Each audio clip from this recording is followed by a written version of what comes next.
Architectural Builders Supply is pleased to present you with this recording of the technical question that is listed in the title of this video. The preceding conversation is with a client who is looking to retrofit a Glynn Johnson 100 series, which is a concealed overhead stop. He's looking for probably a 103S, and the initial conversation is how to go about locating the item in the door and frame, and then moving towards determining whether or not the client's existing door and frame will be suitable or even reasonably possible to retrofit this hardware onto it. So let's proceed. This call may be monitored and recorded for quality assurance. Sure. So yeah, about that 100S. What do you have any? I mean, I guess I don't know. Did you have anything in particular you wanted to tell me, or you want me to go through it, or? So 100S. What is that? Oh, sorry. That's the Glynn Johnson. Oh yeah, for sure. Sorry. Okay. So let's talk about that. So, your email was, hey man, how do I install it? And yeah, I mean, that's concealed overhead stops, or even surface mounted for that matter. Yeah, they're level 400, sort of technical kind of stuff. So, so you have an existing door and frame now? Yes. So, like that's what I was like. I can locate the dimensions of where it wants to live, but in terms of putting it inside the door channel of this aluminum door, and it's saying that you need to cut a quarter inch off the top to allow for the arm, which is understandable. But it didn't really. If I couldn't see like where you would have to start that cut and finish it. Sure. And if you place the arm inside the door channel and it's like a little too low, is there a specific way to mount that, or is it because I need that reinforcing plate, that's why it's lower than it should be, et cetera, et cetera. There was like these little nuanced things where I'm like, I know I could install this, I don't want to screw it up and then have to pay for a new door. Right on. So is the door that you have now prepped to receive this? I don't think so. It was United Glass Ventures from out of Pennsylvania installed it, and then they were having issues where the wind was ripping the door closer arm out of the door. So they wanted to add a stop to kind of prevent that from happening again. Yeah.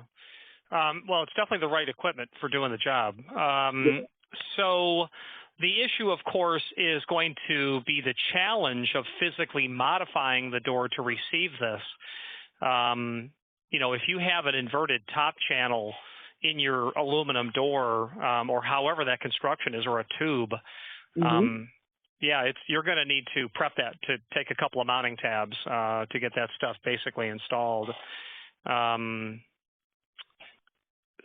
So, if you can adapt the item to your existing door and frame, the interpretation of the template is not difficult, and it's just a matter of maybe talking to someone who's done it, like me, to just highlight. Okay, that's where you look for that one.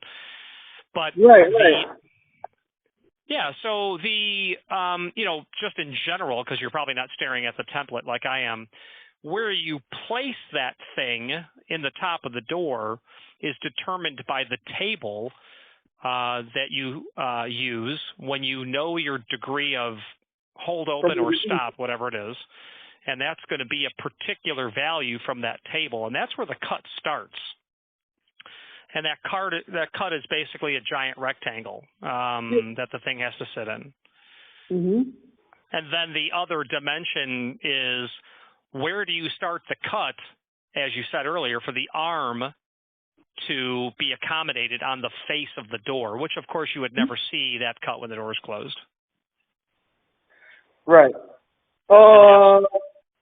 I think you would see it in this instance, because it's one of those aluminum storefront doors with the half-inch extruded frame. Oh, the stop is a half-inch extruded. No, you won't see that arm cut out because it's only a 1/4 inch deep or high, I should say. Oh, right. You know what? You're right. Yeah, you're right. You're right there. Sorry, I was thinking something else. Yeah. So once you get the body, positioned and in the door, and then you take your router and prep the face of it according to the dimensions on the table, it's elementary at that point, just where you place everything.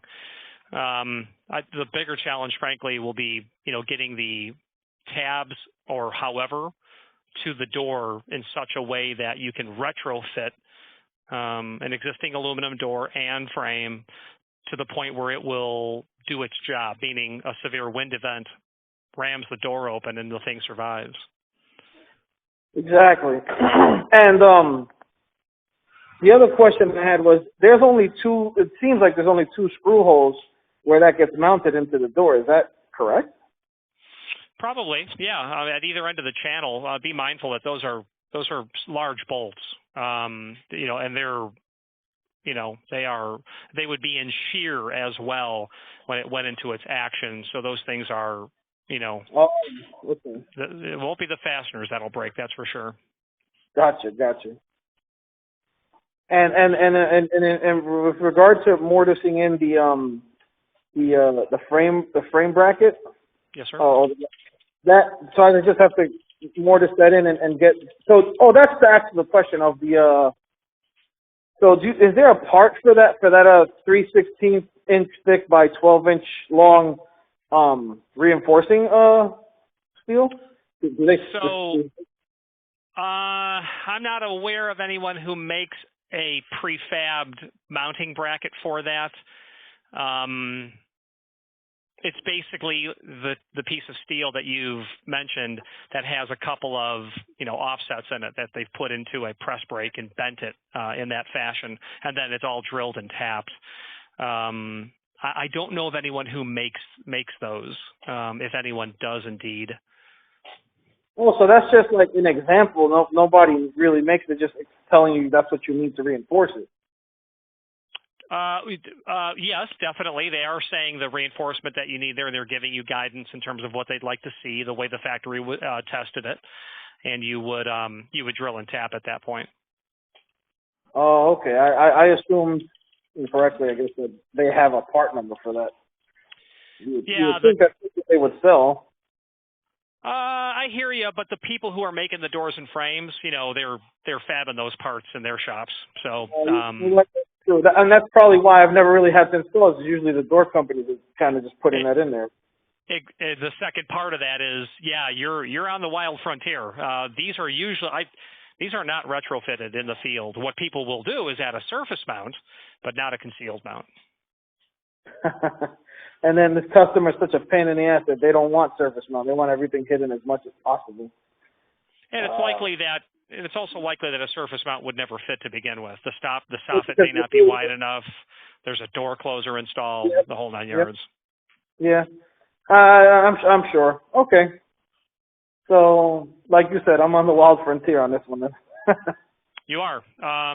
It can be done, but I think you've got to really have a cross-section look on what the top of that door looks like to know how you might go about adapting that. If you'd be willing to, I could, get a couple of better pictures of that channel and send them over to you. I'm going to email you now so you have a reminder. Reply here with the photos. Please send those along, and I'll be happy to call you back and help you flush this out mentally before you go to the job and start getting screwed over by, okay, that's a problem. Yeah. Start experimenting and be like, okay, nope, that's not going to work. Yeah, no. We want to eliminate all of that. You show up, you've got it in your mind how you're going to do it, and you do it. I appreciate that, Richard. I appreciate you helping me, too. I really do. Absolutely, sir. I've sent you that email. Reply back, and I'll communicate back to you. Will do. Thanks. Yes, sir. Bye-bye. Architectural Builders Supply hopes you have enjoyed this program. Again, thank you for watching, and if you've enjoyed this video, please click thumbs up, please subscribe, and maybe even send the video to someone that you know. Thank you.